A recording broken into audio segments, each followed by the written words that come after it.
All right, so here's a strong acid, strong base titration curve. You can see the classic S shape. Before your equivalence point, it's acid dominated, and after equivalence point, it's base dominated. Because these both fully dissociate, you can just do simple stoichiometry calculations here. At your equivalence point, your moles of acid is equal to your moles of base, true of all titrations, and you can just do MAVA is equal to MBVB. Okay, so let's look at weak and strong.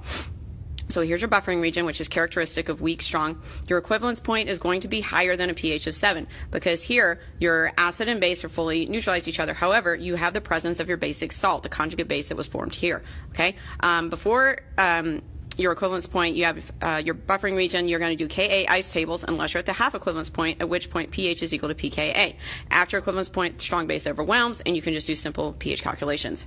For weak base or strong acid, we have exactly the opposite. Your equivalence point is lower than 7 due to the conjugate acid that was formed. Before your equivalence point, you're going to do Kb ice tables unless you're at the half equivalence point,